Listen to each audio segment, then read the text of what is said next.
ಎಲ್ಲ ಆತ್ಮೀಯ ವಿದ್ಯಾರ್ಥಿಗಳಿಗೆ ನಮಸ್ಕಾರಗಳು. ಇವತ್ತಿನ ದಿವಸ ಏನು ಮಾಡಪ್ಪ ಅಂತಂದರೆ 10ನೇ ತರಗತಿ ವಿದ್ಯಾರ್ಥಿಗಳಿಗೆ ಸಂಬಂಧಪಟ್ಟ ಹಾಗೆ 8 ಅಂಕ ಬರುವ ರೀತಿಯಲ್ಲಿ ಏನು ಮಾಡಪ್ಪ ಅಂತಂದರೆ ಬಹು ಆಯ್ಕೆಯ ಪ್ರಶ್ನೆಗಳನ್ನು ಏನು ಮಾಡೋಣ ಡಿಸ್ಕಸ್ ಮಾಡೋಣ. ಅದಕ್ಕಿಂತ ಪೂರ್ವದಲ್ಲಿ ಏನಪ್ಪ ಅಂತಂದರೆ ಎಲ್ಲ ನಮ್ಮ ವಿದ್ಯಾರ್ಥಿಗಳಿಗೆ ಯುಗಾದಿ ಹಬ್ಬದ ಹಾರ್ದಿಕ ಶುಭಾಶಯಗಳನ್ನು ತಿಳಿಸುತ್ತಾ ನಿಮಗೆ ಬರಬಹುದಾದ ಬಹು ನಿರೀಕ್ಷಿತ ಪ್ರಶ್ನೆಗಳನ್ನು ನೀಲಿ ನಕ್ಷೆ ಆಧಾರಿತವಾಗಿ ಏನು ಮಾಡಪ್ಪ ಅಂತಂದರೆ ನಾವು ಇವತ್ತೇ ಡಿಸ್ಕಸ್ ಮಾಡೋಣ್ರಿ. ಅದರ ಜೊತೆಗೆ ಏನಪ್ಪ ಅಂತಂದರೆ ನಾವು ಉತ್ತರ ಸಹಿತ ಏನು ಮಾಡಪ್ಪ ಅಂತಂದರೆ ನಿಮಗೆ ತಿಳಿಸ್ಕೊಡ್ತೀವಿ. ಸರಿನಾ? ಎಸ್. ಪ್ರಶ್ನೆ ಏನಿದೆಪ್ಪ ಅಂತಂದರೆ ಕಲ್ಕತ್ತಾದಲ್ಲಿ ಸುಪ್ರೀಂ ಕೋರ್ಟ್ ರಚನೆಗೆ ಅವಕಾಶ ನೀಡಿರ್ತಕ್ಕಂಥ ಶಾಸನ ಯಾವುದು ಅಂತ ಹೇಳಿದ್ದಾರೆ. ಆಪ್ಷನ್ಗಳು ಈ ರೀತಿ ಇದ್ದೇವೆ. ಆಪ್ಷನ್ ನಂಬರ್ ಎ 1973ರ ರೆಗ್ಯುಲೇಟಿಂಗ್ ಶಾಸನ, ನೆಕ್ಸ್ಟ್ ಬಿ 1830ರ ಚಾರ್ಟರ್ ಆಕ್ಟ್, ನೆಕ್ಸ್ಟ್ ಸಿ 1930ರ ಭಾರತ ಸರ್ಕಾರ ಕಾಯ್ದೆ, ಅದೇ ರೀತಿ ಯಾವ್ದಪ್ಪ ಅಂದರೆ 1929ರ ಭಾರತೀಯ ಪರಿಷತ್ ಕಾಯ್ದೆ ಅಂತ ಹೇಳ್ಬೋದು. ಇದರಲ್ಲಿ ಯಾವ್ದಪ್ಪ ಅಂದರೆ ಸರಿ ಉತ್ತರ ಹೇಳ್ಬೋದಾ ನೀವು? ಎಸ್. ಅದರಲ್ಲಿ ಸರಿಯಾದ ಉತ್ತರ ಯಾವುದಪ್ಪ ಅಂತಂದರೆ ಆಪ್ಷನ್ ನಂಬರ್ ಎ ಯಾವ್ದಾಗಿದ್ರೆ ರೆಗ್ಯುಲೇಟಿಂಗ್ ಆಕ್ಟ್ ಆಗಿದೆ ಅಂತ ಹೇಳಿ. ಸರಿನಾ? ಅದೇ ರೀತಿ ಎರಡನೇ ಪ್ರಶ್ನೆ ನೋಡೋದಂತಂದ್ರೆ ಏನಪ್ಪ ಅಂತಂದರೆ ಸೂಪರ್ಡೆಂಟ್ ಆಫ್ ಪೊಲೀಸ್ ಹುದ್ದೆಗೆ ಅವಕಾಶ ಮಾಡಿರ್ತಕ್ಕಂಥ ಹುದ್ದೆಗೆ ಸೃಷ್ಟಿಸಿದವರು ಯಾರಪ್ಪ ಅಂತಂದರೆ ಅಂದರೆ ಹುದ್ದೆಯನ್ನು ಜಾರಿಗೆ ತಗೊಂಡ್ಬಂದವರು ಯಾರಪ್ಪ ಅಂತಂದರೆ ನೇರ ಉತ್ತರಗಳನ್ನು ನೋಡ್ಬಿಡೋಣ. ಇವಾಗ ಏನಪ್ಪ ಅಂತಂದರೆ ಅದಕ್ಕೆ ನೇರ ಉತ್ತರ ಯಾವಪ್ಪ ಅಂತಂದರೆ ಬಿ ಆಗ್ತದೆ. ಲಾರ್ಡ್ ಕಾರ್ನ್ವಾಲಿಸ್ ಅವರು SP ಹುದ್ದೆಯನ್ನು ಸೃಷ್ಟಿ ಮಾಡ್ತಾರ ಅಂತ ಹೇಳ್ಬೋದು. ಅದೇ ರೀತಿ ಏನಪ್ಪ ಅಂತಂದರೆ ಕಲ್ಕತ್ತಾ, ಬಾಂಬೆ, ಮದ್ರಾಸ್ಗಳಲ್ಲಿ ವಿಶ್ವವಿದ್ಯಾಲಯ ಸ್ಥಾಪನೆಗೆ ಅವಕಾಶ ಮಾಡಿಕೊಟ್ಟಿರ್ತಕ್ಕಂಥ ವ್ಯಕ್ತಿ ಯಾರಪ್ಪ ಅಂತಂದರೆ ನೇರ ಉತ್ತರವನ್ನು ನೋಡೋಣ. ಯಾರಪ್ಪ ಅಂತಂದರೆ ಅವರು ಲಾರ್ಡ್ ಡಾಲ್ಹೌಸಿ ಅಂತ ಹೇಳ್ಬೋದು. Option number C. ಸರಿನಾ?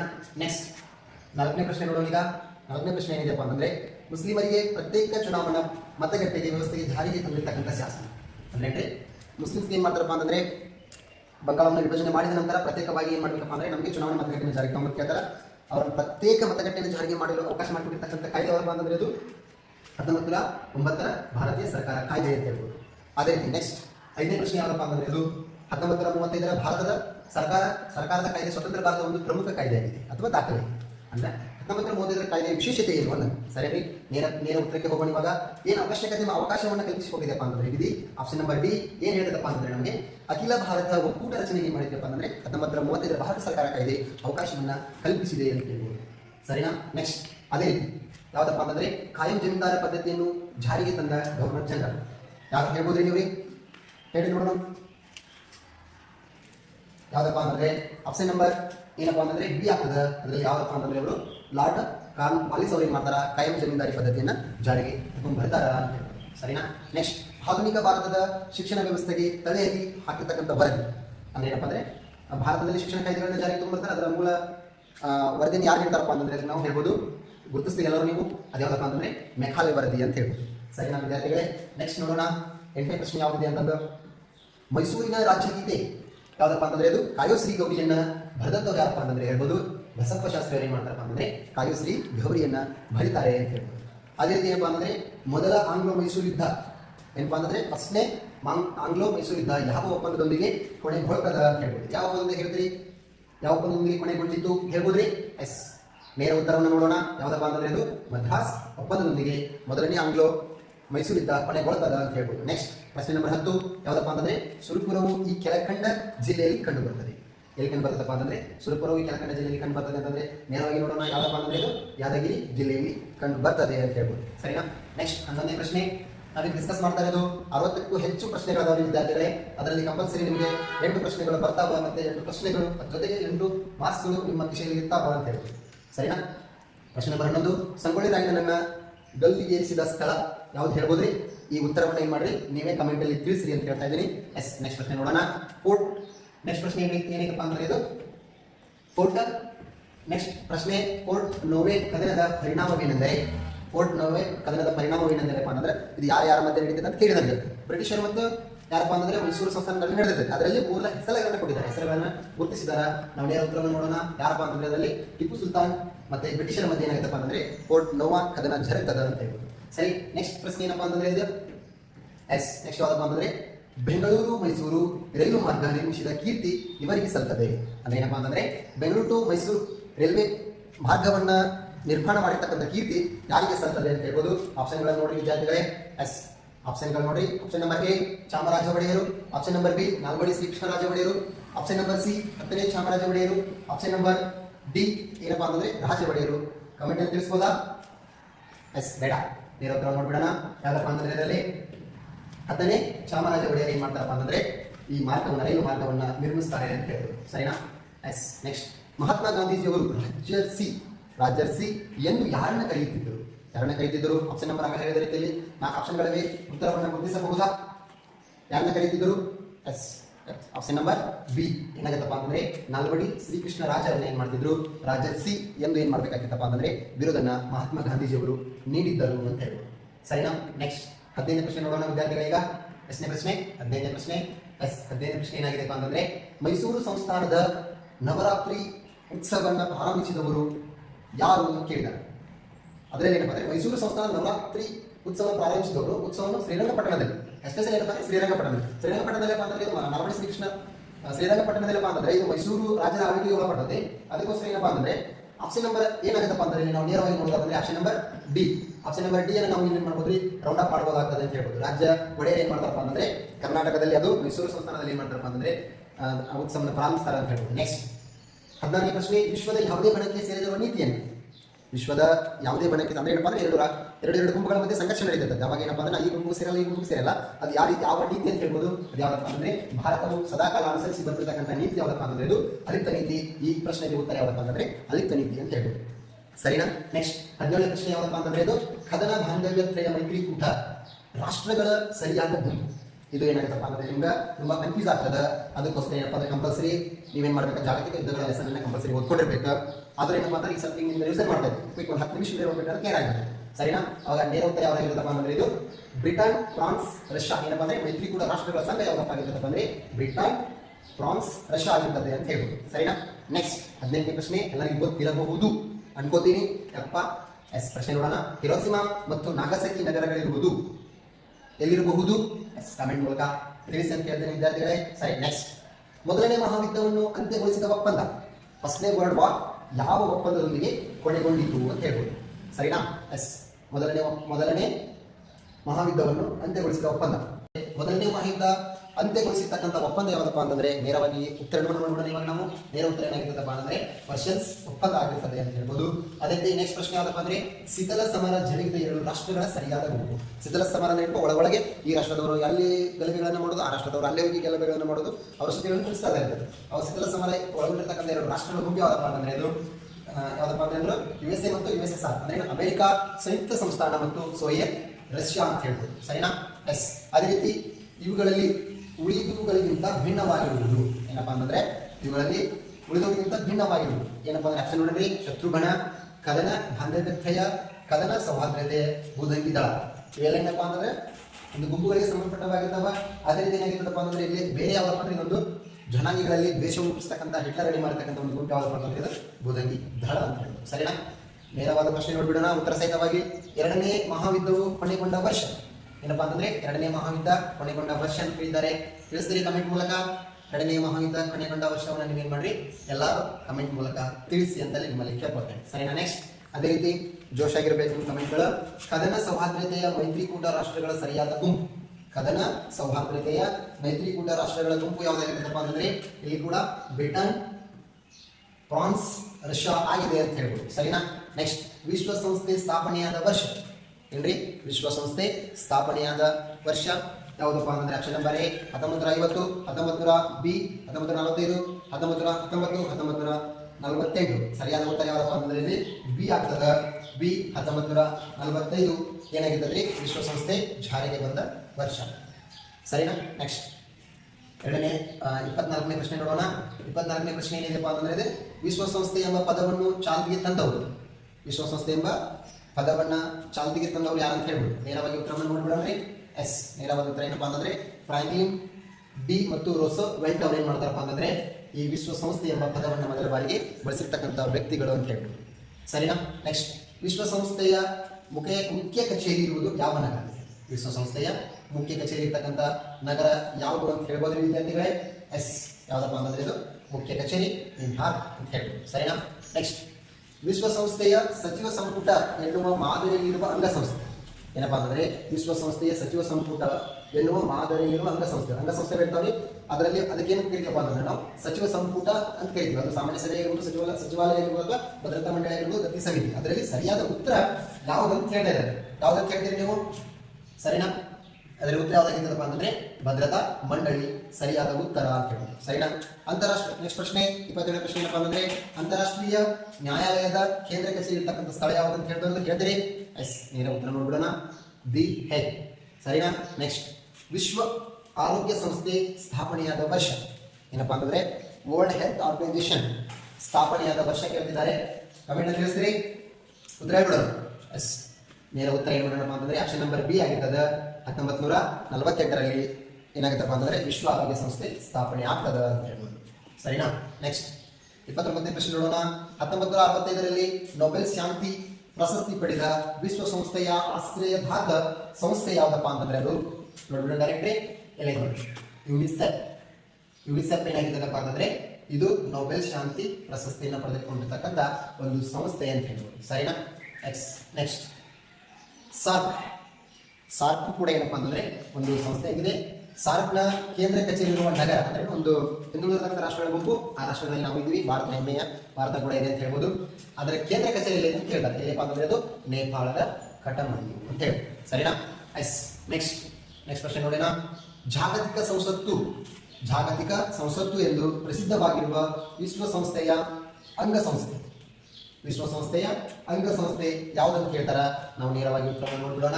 ಸರಿನಾ? ಯಾವ್ದಾದ್ರೆ ಸಾಮಾನ್ಯ ಸಭೆ ಅಂತ ಹೇಳ್ಬೋದು. ಸರಿನಾ ವಿದ್ಯಾರ್ಥಿಗಳೇ? ನೆಕ್ಸ್ಟ್, ವಿಶ್ವಸಂಸ್ಥೆಯ ಪ್ರತಿ ಸದಸ್ಯ ರಾಷ್ಟ್ರವು ಸಾಮಾನ್ಯ ಸಭೆಗೆ ಕಳಿಸಬಹುದಾದ ಪ್ರತಿನಿಧಿಗಳ ಸಂಖ್ಯೆ ಅಂದ್ರೆ ಪ್ರತಿ ಸದಸ್ಯ ರಾಷ್ಟ್ರಗಳು ಏನ್ ಮಾಡ್ತಪ್ಪ ಅಂತಂದ್ರೆ ಸಾಮಾನ್ಯ ಸಭೆಗೆ ನಿರ್ದಿಷ್ಟ ಅಭ್ಯರ್ಥಿಗಳನ್ನ ಆಯ್ಕೆ ಮಾಡಿ ಕಳಿಸ್ತಾರೆ. ಆ ಅಭ್ಯರ್ಥಿಗಳ ಸಂಖ್ಯೆ ಎಷ್ಟು ಅಂತ ಕೇಳ್ತಾರೆ. ನಾವೇನ್ ಮಾಡ್ಬೇಡ್ರಿ, ನೇರವಾಗಿ ಉತ್ತರ ನೋಡ್ಬಿಡೋಣ. 5 ಅಭ್ಯರ್ಥಿಗಳನ್ನ ಕಳಿಸ್ತಾರ ಅಂತ ಹೇಳಿ. ಸರಿನಾ? ನೆಕ್ಸ್ಟ್, ವಿಶ್ವ ಆರೋಗ್ಯ ಸಂಸ್ಥೆಯ ಮುಖ್ಯ ಕಚೇರಿ ಇರುವುದು ಎಲ್ಲಪ್ಪ ಅಂತಂದ್ರೆ ಇದು ಜಿನೇವಾ. ಸರಿನಾ? ನೆಕ್ಸ್ಟ್ ಉಳಿದಿರೋ ಪ್ರಶ್ನೆ ಏನಪ್ಪಾ ಅಂದ್ರೆ ನೋಡೋಣಂತೆ. ಪ್ರಶ್ನೆ ನಂಬರ್ 34. ಪ್ರಶ್ನೆ ನಂಬರ್ ಎಷ್ಟ್ರಿ? 34. ಆ ಪ್ರಶ್ನೆ ನಂಬರ್ 34 ಏನಪ್ಪಾ ಅಂತಂದ್ರೆ ವಿಶ್ವಶಾಂತಿಯನ್ನು ಕಾಪಾಡುವ ಉದ್ದೇಶದಿಂದ ಸ್ಥಾಪನೆಯಾಗಿದ್ದ ಲೀಗ್ ಆಫ್ ವಿಫಲವಾಗಲು ಕಾರಣ. ಸರಿನಾ? ಅಂದ್ರೇನ್ರಿ, ಫಸ್ಟ್ ವರ್ಲ್ಡ್ ವಾರ್ ನಡೀತಿದ್ರಿ, ಅವಾಗ ನಡೆದ ಮೇಲೆ ಒಂದು ಸಂಘಟನೆ ಸ್ಥಾಪನೆ ಆಗುತ್ತೆ, ಅದು ಮತ್ತೆ ಏನಾಗುತ್ತೆ ವಿಫಲ ಆಗುತ್ತೆ. ಇದಕ್ಕೆ ಕಾರಣ ಏನಪ್ಪಾ ಅಂತಂದ್ರೆ 2ನೇ ಮಹಾಯುದ್ಧ ಪ್ರಾರಂಭವಾಗಿತ್ತು. ಸ್ವಲ್ಪ ಏನಪ್ಪಾ ಅಂದ್ರೆ ಸತ್ತಲ್ಲಿ ಓಡಿಸ್ಬೇಕು, ಏನು ನೋಡ್ಕೊಳ್ಳೋದೇನಿಲ್ಲ. ಏನಪ್ಪಾ ಅಂತಂದ್ರೆ ಎರಡನೇ ಮಹಾಯುದ್ಧ ಜರುಗ್ತೀರಿ, ಅವಾಗ ಏನಾದ್ರಿ ಆ ಸಂಘಟನೆ ರದ್ದುಗೊಳ್ತ್ರಿ ಅಂತ ಹೇಳ್ಬೋದು. ಸರಿನಾ? ನೆಕ್ಸ್ಟ್ ಪ್ರಶ್ನೆ ನೋಡ್ರಿ. ವಿಶ್ವ ವ್ಯಾಪಾರ ಮತ್ತು ವಾಣಿಜ್ಯದ ತೃತೀಯ ಆರ್ಥಿಕ ಆಧಾರ ಸ್ತಂಭ ಎಂದು ಕರೆಯಲ್ಪಡುವ ಸಂಸ್ಥೆ ಯಾವ್ದಾಗ್ತದೆ ಇದ್ರೊಳಗ್ರಿ? 35ನೇ ಪ್ರಶ್ನೆಗೆ ಉತ್ತರ ಯಾವ್ದಪ್ಪ ಅಂತಂದ್ರೆ ಹೆಸರ ಸೂಚಿಸ್ತದೆ. ವಿಶ್ವ ವ್ಯಾಪಾರ ಅಂದ್ರೆ ವ್ಯಾಪಾರ ಸಂಘಟನೆ ಅಂತ ಅನ್ಕೊಂಡ್ಬಿಡ್ಬೇಕು.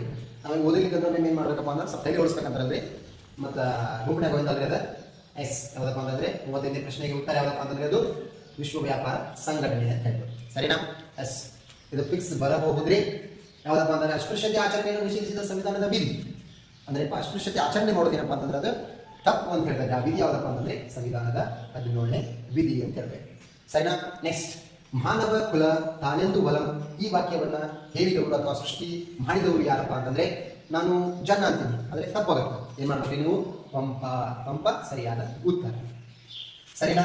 ನೆಕ್ಸ್ಟ್ ಇನ್ನೊಂದೈತಿ, ಈ ರೀತಿ ವಾಕ್ಯಗಳನ್ನ ಕೇಳ್ತಿದ್ದಾರೆ. ಯಾರು ಹೇಳಿದಂತಂದ್ರೆ ಸರಿನಾ? ಅಸ್ಪೃಶ್ಯತೆ ಎನ್ನುವುದು ಹಿಂದೂ ಸಮಾಜಕ್ಕೆ ಹತ್ತಿರ್ತಕ್ಕಂಥ ಒಂದು ಕಳಂಕ ಎಂದು ಹೇಳಿದವರು ಯಾರಪ್ಪ ಅಂತಂದ್ರೆ ಅವರು ನೀವು ಅದನ್ನ ಕಮೆಂಟ್ ಬಾಕ್ಸ್ ಅಲ್ಲಿ ನಮ್ಗೆ ತಿಳಿಸ್ಬೇಕ್ರಿ ಸರ್. ಸರಿನಾ?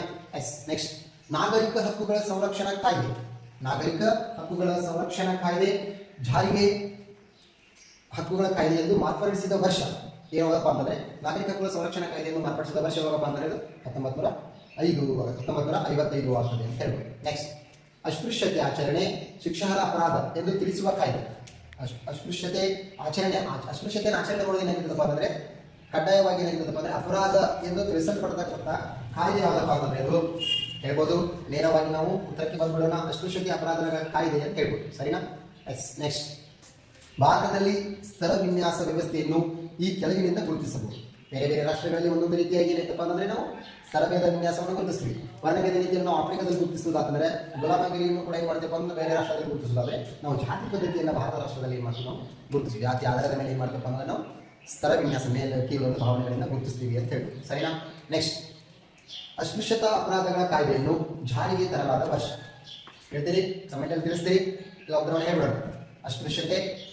ಅಸ್ಪೃಶ್ಯತೆಯ ಅಪರಾಧಗಳ ಕಾಯ್ದೆಯನ್ನು ಜಾರಿಗೆ ತೆಗೆದುಕೊಂಡು ಬಂದಿರತಕ್ಕಂಥ ವರ್ಷ ಯಾವಾಗಪ್ಪ ಅಂತಂದ್ರೆ 1955 ಆಗ್ತದೆ. ಆಪ್ಷನ್ ನಂಬರ್ ಬಿ ಆಗ್ತದೆ ಅಂತ ಹೇಳ್ಬೋದು. ಸರಿನಾ? ನೆಕ್ಸ್ಟ್ ಪ್ರಶ್ನೆ ಯಾವಾಗ? 43ನೇ ಪ್ರಶ್ನೆ ಹೇಳಿದ್ರು. 43ನೇ ಪ್ರಶ್ನೆ, ಮೌನ ಕಣಿವೆ ಆಂದೋಲನ ಪ್ರಾರಂಭವಾಗಿದ್ದು ಯಾವ ರಾಜ್ಯದಲ್ಲಿ ಕೇಳಿಬಿಟ್ಟಾರ? ನೇರ ಉತ್ತರವನ್ನು ನೋಡ್ಬಿಡೋಣ. ಯಾವ್ದಪ್ಪ ಅಂದ್ರೆ ಉತ್ತರ ಕೇರಳ ಅಂತ ಹೇಳ್ಬೋದು. ಸರಿನಾ?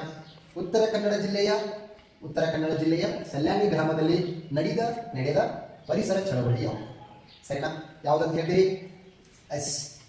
ಉತ್ತರ ಕನ್ನಡ ಅಂತ ಬರ್ಬೇಕ್ರಿ. ನೀವು ಯಾವ್ದು ಬರಬೇಕಪ್ಪ ಅಂದ್ರೆ ಕೈಗಾರ ಅಂತ ತಿಳ್ಕೊಬೇಕು. ಅಣುಸ್ಥಾವರ ಇರ್ತದೆ, ಅಣುಸ್ಥಾವರನ ಸ್ಥಾಪನೆ ಮಾಡಬೇಡ್ರಿ, ಇರ್ತಕ್ಕಂಥ ಮಾಲಿನ್ಯ ಪ್ರದೇಶ ಹಾಳಾಗ್ತದೆ ಅಂತ ಹೇಳಿ ಮಾಡ್ತಾರಪ್ಪ ಅಂದ್ರೆ ಈ ಆಂದೋಲನವನ್ನು ಕೈಗೊಳ್ತಾರ ಅಂತ ಹೇಳ್ಬೋದು.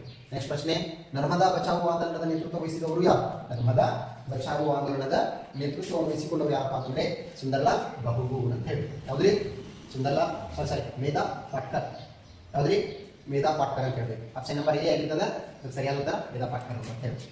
ನೆಕ್ಸ್ಟ್, ಡಾಕ್ಟರ್ ಶಿವರಾಮ್ ಕಾರಂತ್ ಅವರು ವಿರೋಧಿಸಿದ ಪರಿಸರ ಚಳವಳಿ. ಡಾಕ್ಟರ್ ಶಿವರಾಮ್ ಕಾರಂತ್ ಅವರು ವಿರೋಧಿಸಿದ ಪರಿಸರ ಚಳವಳಿ ಅಂದ್ರೆ ಉತ್ತರ ಕನ್ನಡದಲ್ಲಿ ನಡೆದಿರ್ತಕ್ಕಂಥ ಕೈಗಾ ಅಣುಸ್ಥಾವರಕ್ಕೋಸ್ಕರ ಏನ್ ಮಾಡ್ತಾರಪ್ಪ ಅಂತಂದ್ರೆ ಅವರು ಹೋರಾಟವನ್ನು ಮಾಡ್ತಾರ. ಸರಿನಾ? ನೆಕ್ಸ್ಟ್, ಕರ್ನಾಟಕ ರಾಜ್ಯ ರೈತ ಸಂಘದ ಸ್ಥಾಪಕರು. ಕರ್ನಾಟಕ ರಾಜ್ಯ ರೈತ ಸಂಘದ ಸ್ಥಾಪಕರು ಯಾರಪ್ಪ ಅಂತಂದ್ರೆ ಎಂ.ಡಿ. ನಂಜುಂಡಸ್ವಾಮಿ ಅವರು ಏನ್ ಮಾಡ್ತಾರಪ್ಪ ಅಂತಂದ್ರೆ ಈ ಕರ್ನಾಟಕ ರಾಜ್ಯ ರೈತ ಸಂಘವನ್ನ ಯಾರು ಸ್ಥಾಪನೆ ಮಾಡ್ತಾರಪ್ಪ ಅಂತಂದ್ರೆ ನಂಜುಂಡಸ್ವಾಮಿ ಅವರು ಸ್ಥಾಪನೆ ಮಾಡ್ತಾರ ಅಂತ ಹೇಳಿ. ಸರಿನಾ? ನೆಕ್ಸ್ಟ್, 78ನೇ ಪ್ರಶ್ನೆ, ಈಸಿ ಪ್ರಶ್ನೆ. ಭಾರತದಲ್ಲಿ ಹಣಕಾಸು ವರ್ಷವು ಮುಕ್ತಾಯವಾಗುವುದು.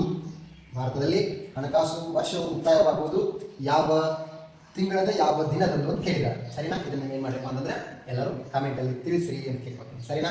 ನೆಕ್ಸ್ಟ್, ಕೇಂದ್ರ ಸರ್ಕಾರದ ಆಯವ್ಯಯವನ್ನು ಮಂಡಿಸುವವರು ಯಾರು?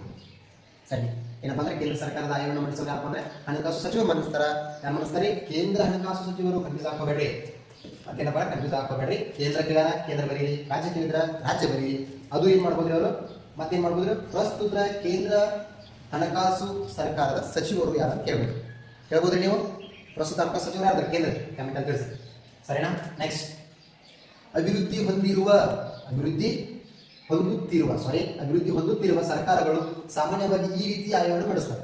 ಅಭಿವೃದ್ಧಿ ಹೊಂದುತ್ತಾ ಇರತಕ್ಕಂಥ ರಾಷ್ಟ್ರಗಳು ಏನ್ ಮಾಡ್ತಾವ ಅಂದ್ರೆ ಯಾವ ರೀತಿ ಆಯವ್ಯಯವನ್ನು ನಡೆಸ್ತಾವಲ್ಲ ಅವೇನ್ ಮಾಡ್ತಾರೆ? ಕೊರತೆ ಆಯವ್ಯಯವನ್ನು ಹೊಂದಿರ್ತಾರೆ. ಏನ್ ಮಾಡ್ತಪ್ಪ ಅಂದ್ರೆ ತಮ್ಮ ಬಜೆಟ್ ಜೊತೆ ಏನ್ ಮಾಡ್ತಾರೆ ಇವರು? ಅತಿ ಹೆಚ್ಚು ಸಾಲವನ್ನು ಪಡ್ಕೊಂಡು ತಮ್ಮ ರಾಷ್ಟ್ರವನ್ನು ಅಭಿವೃದ್ಧಿ ಪಡಿಸಬೇಕಂತ ಅನ್ಕೊಂಡಿದ್ದಾರ ಅಂತ ಹೇಳಿ. ನೆಕ್ಸ್ಟ್ ಪ್ರಶ್ನೆ ಯಾವ್ದು ಇದೆ? ಪ್ರಶ್ನೆ ನಂಬರ್ 51. ಇದು ಪ್ರತ್ಯಕ್ಷ ತೆರಿಗೆಗೆ ಉದಾಹರಣೆ. ಯಾವ್ದ್ರಿ? ಪ್ರತ್ಯಕ್ಷ ತೆರಿಗೆಗೆ ಉದಾಹರಣೆ ಯಾವ್ದಪ್ಪ ಅಂತಂದ್ರೆ ಆಪ್ಷನ್ ನಂಬರ್ ಎ ಆಮದು ಮತ್ತು ರಫ್ತು ತೆರಿಗೆಲ್ಲ, ಸರಕು ಮತ್ತು ಸೇವೆಗಳ ತೆರಿಗೆಲ್ಲ. ಇದೇನಾಗಿರ್ತದೆ? ವೈಯಕ್ತಿಕ ತೆರಿಗೆಗಳ ಉದಾಹರಣೆ.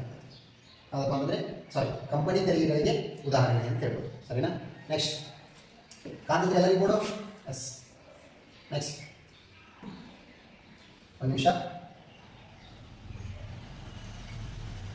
ಭಾರತದಲ್ಲಿ ಕಡ್ಡಾಯವಾಗಿ ಈ ದಿನಾಂಕಕ್ಕೆ ಮೊದಲೇ ಆಯವ್ಯಯಕ್ಕೆ ಒಪ್ಪಿಗೆಯನ್ನು ಪಡೆಯಬೇಕು. ಅಂದ್ರೆ ಬಜೆಟ್ ಮಂಡನೆ ಮಾಡೋಕ್ಕಿಂತ ಪೂರ್ವದಲ್ಲಿ ಏನು ಮಾಡಬೇಕಪ್ಪ ಅಂದ್ರೆ ನಾವು ಒಪ್ಪಿಗೆಯನ್ನು ಪಡಿಬೇಕಾಗ್ತದೆ. ಆ ತಿಂಗಳ ಯಾವಪ್ಪ ಅಂತ ಕೇಳಿದಾರೆ ಅವರ ಆ ತಿಂಗಳನ್ನು ಏನು ಮಾಡಬೇಕು? ನೀವು ಕಮೆಂಟ್ ಮೂಲಕ ತಿಳಿಸಿ ಅಂತ ಹೇಳಿ ಏನು ಮಾಡ್ತೀವಿ ನಿಮ್ಮಲ್ಲಿ ಕೇಳ್ಕೊಡ್ತೀವಿ. ಸರಿನಾ? ನೆಕ್ಸ್ಟ್, ಪ್ರಶ್ನೆ ನಂಬರ್ 53.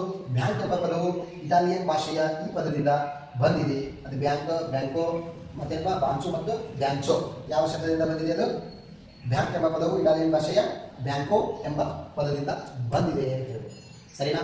ನೆಕ್ಸ್ಟ್, ಭಾರತದ ಕೇಂದ್ರ ಬ್ಯಾಂಕುಗಳ ಬ್ಯಾಂಕು ಎಂದು ಕರೆಯಲ್ಪಡತಕ್ಕಂಥ ಬ್ಯಾಂಕ್ ಯಾವ್ದಪ್ಪ ಅಂತಂದ್ರೆ ರಿಸರ್ವ್ ಬ್ಯಾಂಕ್ ಆಫ್ ಇಂಡಿಯಾ. ಯಾವ ಬ್ಯಾಂಕ್ ಇದು? Reserve bank of India. ಬರ್ಬೋದು ನೋಡಿ, ಪ್ರಶ್ನೆ ಬರ್ಬೋದು, ಬರುವ ಸಾಧ್ಯತೆ ಇದೆ. ಒಂದು ನಿಯಮಿತ ಆದಾಯ ಹೊಂದಿರುವ ಹಿರಿಯ ನಾಗರಿಕರು, ಪಿಂಚಣಿದಾರರು ಈ ಖಾತೆಯನ್ನು ತೆರೆಯಬಹುದು. ಯಾವ ಖಾತೆಯನ್ನು ತೆರೆಯಬಹುದು? ಅವರು ಉಳಿತಾಯ ಸೇವಿಂಗ್ಸ್ ಅಕೌಂಟ್ ಏನು ಮಾಡ್ತಾರೆ? ಅವರು ತೆಗಿತಾರೆ ಅಂತ ಹೇಳಿ. ನೆಕ್ಸ್ಟ್, ಭವಿಷ್ಯದ ಅವಶ್ಯಕತೆಗಳಾದ ಮಕ್ಕಳ ವಿವಾಹ, ಬೆಲೆ ಬಾಳುವ ವಸ್ತುಗಳ ಖರೀದಿ, ನೆಲ, ಕಾರು ಮುಂತಾದವುಗಳನ್ನು ಕೊಡಲು ತೆರೆಯಬಹುದಾಗಿರ್ತಕ್ಕಂಥ ಖಾತೆ ಯಾವ್ದಪ್ಪ ಅಂತಂದ್ರೆ ಅದು ಏನಂತ ಹೇಳ್ಬೇಕ್ರಿ ನೀವು? ಆಪ್ಷನ್ ನಂಬರ್ ಡಿ, ನಿಶ್ಚಿತ ಠೇವಣಿ ಖಾತೆ ಅಂತ ಹೇಳ್ಬೇಕು. ಅದ್ರಲ್ಲಿ ನಮಗೇನು ಭವಿಷ್ಯದಲ್ಲಿ ಏನಾದರೂ ನಮಗೆ ಇಷ್ಟವಾಗಿರ್ತಕ್ಕಂಥ ವಸ್ತುಗಳನ್ನು ತೆಕ್ಕೋಬೇಕ್ರಿ. ಮನೆ ಆಗಿರ್ಬೋದು, ಬಂಗಾರ ಆಗಿರ್ಬೋದು, ಕಾರ್ ಆಗಿರ್ಬೋದು, ಎಕ್ಸೆಟ್ರಾ ಅವುಗಳನ್ನು ಪಡ್ಕೋಬೇಕಪ್ಪ ಅಂದ್ರೆ ನಾವು ಶ್ರಮವನ್ನು ಸೇವಿಂಗ್ಸ್ ಮಾಡಬೇಕು. ಸರಿ. ನೆಕ್ಸ್ಟ್, ರಾಷ್ಟ್ರೀಯ ಉಳಿತಾಯ ಪತ್ರವನ್ನು ಈ ಇಲಾಖೆ ನೀಡುತ್ತೆ. ಯಾವ ಇಲಾಖೆ ನೀಡ್ತದ್ರಿ? ಅಂಚೆ ಇಲಾಖೆ ಏನು ಮಾಡ್ತದೆ ಅಂದ್ರೆ ರಾಷ್ಟ್ರೀಯ ಉಳಿತಾಯ ಪತ್ರಗಳನ್ನು ನೀಡ್ತದೆ ಅಂತ. ಸರಿನಾ? ಪ್ರಶ್ನೆ ನಂಬರ್ 58. ದಿನವೊಂದಕ್ಕೆ ಎಷ್ಟು ಬಾರಿಯಾದರೂ ಹಣ ತುಂಬಲು ಮತ್ತು ಹಣ ಪಡೆಯಲು ಅವಶ್ಯ ಇರುವ ಬ್ಯಾಂಕ್ ಖಾತೆ ಯಾವ್ದಪ್ಪ ಅಂದ್ರೆ ಅದು ಚಾಲತಿ ಖಾತೆ ಅಂತ ಹೇಳ್ಬೋದು. ಯಾವ ಖಾತೆ ಇದೆ? ಚಾಲತಿ ಖಾತೆ ಅಂತ ಹೇಳ್ಬೋದು. ಸರಿನಾ? ನೆಕ್ಸ್ಟ್, ಖಾತೆಯ ಠೇವಣಿಗಳಿಗೆ ಬಡ್ಡಿಯನ್ನು ನೀಡದೆ ತಮ್ಮ ಸೇವಾ ಶುಲ್ಕ ವಸೂಲಿ ಮಾಡಲಾಗುತ್ತದೆ. ಆ ಖಾತೆ ಯಾವುದಪ್ಪ ಅಂತಂದ್ರೆ ಅದು ಆಪ್ಷನ್ ನಂಬರ್ ಬಿ, ಅದು ಕೂಡ ಏನಾಗ್ತದ್ರಿ? ಚಾಲ್ತಿ ಖಾತೆ ಆಗಿದೆ ಅಂತ ಹೇಳ್ಬೋದು. ಸರಿನಾ? ನೆಕ್ಸ್ಟ್ ಪ್ರಶ್ನೆ ಯಾವುದು? ಸಾಮಾನ್ಯವಾಗಿ ವಿದ್ಯಾರ್ಥಿಗಳು ತೆರೆಯುವ ಬ್ಯಾಂಕ್ ಖಾತೆ ಯಾವ್ದಪ್ಪ ಅಂದ್ರೆ ಇದು ಸೇವಿಂಗ್ಸ್ ಅಕೌಂಟ್. ಯಾವುದೇ ಉಳಿತಾಯ. ಸರಿನಾ? ನೆಕ್ಸ್ಟ್, ಭಾರತದ ನೈಜ ಅಭಿವೃದ್ಧಿ ಎಂದರೆ ಅದು ಗ್ರಾಮಗಳ ಅಭಿವೃದ್ಧಿಯಿಂದ ಹೇಳಿರ್ತಕ್ಕಂಥ ಮಹಾನ್ ವ್ಯಕ್ತಿ ಸಾಧಕ ಯಾರಪ್ಪ ಅಂತಂದ್ರೆ ಅದು option number A, option number B, option number C, option number D. Option number ಯಾವುದಂತ ನೀವು ಕಮೆಂಟಲ್ಲಿ ತಿಳಿಸಿ. ಸರಿನಾ? ನೆಕ್ಸ್ಟ್, ಸಂವಿಧಾನದ ಎಷ್ಟನೇ ತಿದ್ದುಪಡಿಯ ಮೂಲಕ ಏಕರೂಪದ ಪಂಚಾಯತ್ ರಾಜ್ಯ ವ್ಯವಸ್ಥೆಯನ್ನು ಜಾರಿಗೆ ತರಲಾಗಿದೆ. ನೋಡಿ ಎಸ್ ಡಿ ಪ್ರಶ್ನೆ ಕೇಳಾಗಿದ್ದಾನೆ. ಸಂವಿಧಾನದ ಎಷ್ಟನೇ ತಿದ್ದುಪಡಿಯ ಮೂಲಕ ಏಕರೂಪ ಪಂಚಾಯತ್ ರಾಜ್ಯ ವ್ಯವಸ್ಥೆಯನ್ನು ಜಾರಿಗೆ ತರಲಾಗಿದೆ. ಆಪ್ಷನ್ ನಂಬರ್ ರೌಂಡ್ ನೋಡ್ರಿ. ಆಪ್ಷನ್ ನಂಬರ್ ಸಿ 73ನೇ ವಿಧಿ ಪ್ರಕಾರ ಪಂಚಾಯತ್ ರಾಜ್ ಸಂಸ್ಥೆಗಳು ಈ ತತ್ವದಡಿಯಲ್ಲಿ ಕಾರ್ಯನಿರ್ವಹಿಸುತ್ತವೆ. ಯಾವ ತತ್ವದಡಿಯಲ್ಲಿ? ಸಮಾಜವಾದಿ, ಪ್ರಜಾಪ್ರಭುತ್ವ, ನಿರಂಕುಶ ಪ್ರಭುತ್ವ, ರಾಜಪ್ರಭುತ್ವ. ಅಂದ್ರೆ ಪ್ರಜೆಗಳಿಂದ ಪ್ರಜೆಗಳಿಗಾಗಿ ಪ್ರಜೆಗಳಿಗೋಸ್ಕರ ಇರುವ ಸರ್ಕಾರ ಯಾವುದು? ಪ್ರಜಾಪ್ರಭುತ್ವ. ಎಲ್ಲ ರಾಜ್ಯ ಸಂಸ್ಥೆಗಳು ಏನ್ ಮಾಡ್ತಾರೆ? ಪ್ರಜಾಪ್ರಭುತ್ವ ಅಡಿಯಲ್ಲಿ ಏನ್ ಮಾಡ್ತಾರೆ? ತಮ್ಮ ಕೆಲಸವನ್ನ ನಡೆಸ್ತಾವ ಅಂತ ಹೇಳ್ಬೋದು. ಸರಿನಾ? ನೆಕ್ಸ್ಟ್ 64ನೇ ಪ್ರಶ್ನೆ. ನಾವು 60 ಪ್ರಶ್ನೆಗಳನ್ನು ತಂದ್ಕೊಂಡಿದ್ದೀವಿ. ಅದರ ಅತ್ಯಂತ ಹೆಚ್ಚು ಪ್ರಶ್ನೆಗಳು ಬರ್ತಾ ಇದಾವ. ಸರಿನಾ? ಗ್ರಾಮಗಳ ಮೂಲಭೂತ ಸೌಕರ್ಯಗಳನ್ನು ಅಭಿವೃದ್ಧಿಪಡಿಸಲು ಈ ಯೋಜನೆಯನ್ನು ಜಾರಿಗೆ ತಗೊಂಡ್ಬರ್ತಾರೆ. ಯಾವುದಪ್ಪ ಅಂದ್ರೆ ಯೋಜನೆ ಹೆಸರು ಹೇಳ್ಬೋದ್ರಿ? ಎಸ್, ಮಹಾತ್ಮ ಗಾಂಧಿ ರಾಷ್ಟ್ರೀಯ ಗ್ರಾಮೀಣ ಅಭಿವೃದ್ಧಿ ಯೋಜನೆ, ಏನಪ್ಪ? ಸ್ವರ್ಣ ಜಯಂತಿ ಗ್ರಾಮ ಸ್ವರಾಜ್ಯ ಗಾನ ಯೋಜನೆ, ಸುವರ್ಣ ಗ್ರಾಮೋದಯ ಇಂದಿರಾ ಆವಾಸ್ ಯೋಜನೆ. ಯಾವ್ದಂತ ಹೇಳ್ಬೋದ್ರಿ? ಸರಿನಾ? ಇದರಲ್ಲಿ ನೇರವಾದ ಉತ್ತರ ಯಾವ್ದು ನೋಡ್ರಿ? ಸುವರ್ಣ ಗ್ರಾಮೋದಯ ಯೋಜನೆ. ಸರಿನಾ? ನೆಕ್ಸ್ಟ್ ಪ್ರಶ್ನೆ ನಂಬರ್ 65. ಏನಪ್ಪಾ ಅಂತಂದ್ರೆ ಗ್ರಾಮೀಣ ಬಡ ಮಹಿಳೆಯರನ್ನು ಸಂಘಟಿಸಿ ಅವರನ್ನು ಆರ್ಥಿಕ ಸ್ವಾವಲಂಬಿಗಳನ್ನಾಗಿ ಮಾಡಲು ಇವುಗಳನ್ನು ಅಸ್ತಿತ್ವಕ್ಕೆ ತರಲಾಗಿದೆ. ಇವುಗಳನ್ನು ತಗೊಂಬರಲಾಗಿದೆ. ಮಹಿಳಾ ಸ್ವಸಹಾಯ ಸಂಘಗಳು, ಸ್ತ್ರೀ ಶಕ್ತಿ ಸಂಘಗಳು, ಸುಕನ್ಯಾ ಸಮೃದ್ಧಿ, ಸ್ತ್ರೀ ಸಮೃದ್ಧಿ, ಜವಾಹರ್ಲಾಲ್ ರೋಜ್ಗಾರ್ ಯೋಜನೆ. ಅದರಲ್ಲಿ ಉತ್ತರ ಯಾವ್ದಪ್ಪ ಅಂದ್ರೆ ಆಪ್ಷನ್ ನಂಬರ್ ಎ ಆಗಿರ್ತದ. ಆಪ್ಷನ್ ನಂಬರ್ ಎ ಯಾವುದ್ರಿ? ಅದು ಮಹಿಳಾ ಸ್ವಸಹಾಯ ಸಂಘಗಳು ಏನ್ ಮಾಡ್ತವೆ? ಮಹಿಳೆಯರನ್ನ ಅಭಿವೃದ್ಧಿಪಡಿಸಲು ತಮ್ಮ ಕಾರ್ಯವನ್ನ ಮಾಡ್ತಾವ ಅಂತ ಹೇಳ್ಬೋದು. ಸರಿನಾ? ನೆಕ್ಸ್ಟ್ ಪ್ರಶ್ನೆ. ಗ್ರಾಮ ಸ್ವರಾಜ್ಯದ ಕಲ್ಪನೆ ನೀಡಿದವರು ಗ್ರಾಮ ಸ್ವರಾಜ್ಯದ ಕಲ್ಪನೆ ನೀಡಿದವರು ಯಾರಪ್ಪ ಅಂತಂದ್ರೆ ಗ್ರಾಮಗಳ ಅಭಿವೃದ್ಧಿ, ನೈಜ ಅಭಿವೃದ್ಧಿ ಎಲ್ಲ ಅಡಗೈತಪ್ಪ ಅಂತಂದ್ರೆ ಇದು ಗ್ರಾಮಗಳಲ್ಲಿ ಅಡಗೈತಿ. ಅದಕ್ಕೋಸ್ಕರ ಈ ವಾಕ್ಯವನ್ನು ಹೇಳಿದಾರಪ್ಪ ಅಂತಂದ್ರೆ ಮಹಾತ್ಮ ಗಾಂಧಿಗಳು ಏನ್ ಮಾಡ್ತಾರೆ? ಈ ವಾಕ್ಯವನ್ನು ಹೇಳ್ತಾರ ಅಂತ ಹೇಳ್ಬೋದು. ನೆಕ್ಸ್ಟ್ ನಮ್ಮ ಸಂವಿಧಾನದ 73ನೇ ತಿದ್ದುಪಡಿಯ ಮೂಲಕ ಜಾರಿಗೆ ತರಲಾದ ಪಂಚಾಯತ್ ರಾಜ್ ವ್ಯವಸ್ಥೆಯ ಹೊಂದಿರುವುದು ಅಂದ್ರೆ ಪಂಚಾಯತ್ ರಾಜ್ ವ್ಯವಸ್ಥೆ ಏನಪ್ಪ ಅಂದ್ರೆ ಎಷ್ಟು ಹಂತಗಳನ್ನು ಒಳಗೊಂಡಿದೆ? ಅವು ಯಾವ ಹಂತಗಳಪ್ಪ ಅಂತಂದ್ರೆ 3 ಹಂತಗಳು ಒಳಗೊಂಡಿದೆ. ಹಂತಗಳನ್ನ ಯಾವಪ್ಪ ಅಂತ ಏನ್ ಮಾಡ್ಬೇಕು? ನೀವು ಕಮೆಂಟ್ ಬಾಕ್ಸ್ ಅಲ್ಲಿ ತಿಳಿಸ್ಬೋದು. ಸರಿನಾ? ಎಸ್, ನಾವು ಡಿಸ್ಕಸ್ ಮಾಡಿರ್ತಕ್ಕಂಥ ಎಲ್ಲಾ ಪ್ರಶ್ನೆಗಳು ಏನಾಗ್ಬೋದಪ್ಪ ಅಂತಂದ್ರೆ ಪರೀಕ್ಷೆಯಲ್ಲಿ ಬರಬಹುದಲ್ಲ, ಡೆಫಿನೆಟ್ಲಿ ಬರ್ತಾವ. ಇದರಲ್ಲಿ ಎಷ್ಟು ನಾವು 67 ಪ್ರಶ್ನೆಗಳನ್ನು ಮಾಡಿದ್ವಿ. ಎಷ್ಟು ಪ್ರಶ್ನೆಗಳನ್ನು ಮಾಡಿದ್ವಿ? 67 ಪ್ರಶ್ನೆಗಳನ್ನು ಮಾಡಿದ್ವಿ. 67 ಪ್ರಶ್ನೆಗಳಲ್ಲಿ ನಾವು ನಿರೀಕ್ಷೆ ಮಾಡಬಹುದಾಗಿರ್ತಕ್ಕಂಥ ಪ್ರಶ್ನೆಗಳ ಸಂಖ್ಯೆ 8. ನಮ್ಗೆ 8 ಬಂದರೆ ಸಾಕು. ಸರಿನಾ? ಎಲ್ಲರೂ ಏನು ಮಾಡಿ ಪ್ರಶ್ನೆಗಳನ್ನು ನೋಡ್ಕೊರಿ. ವಿಡಿಯೋ ಚೆನ್ನಾಗಿತ್ತಂದ್ರೆ ನಿಮ್ಮ ಅಭಿಪ್ರಾಯನ ತಿಳಿಸ್ರಿ. ಅದು ಅಭಿಪ್ರಾಯಗಳನ್ನ ಯಾವ ಮೂಲಕ ಅಂತಂದ್ರೆ ಸಬ್ಸ್ಕ್ರೈಬ್ ಮೂಲಕ ನಿಮ್ಮ ಅಭಿಪ್ರಾಯಗಳನ್ನು ತಿಳಿಸಿ ಅಂತ ಹೇಳ್ತಾ ಇವತ್ತಿನ ಕ್ಲಾಸ್ಗಳನ್ನು ಏನು ಮಾಡೋಣ ಇಲ್ಲಿಗೆ ನಾವು ಮುಗಿಸೋಣ. ಎಲ್ಲರಿಗೂ ಧನ್ಯವಾದಗಳು. ನಮಸ್ಕಾರ.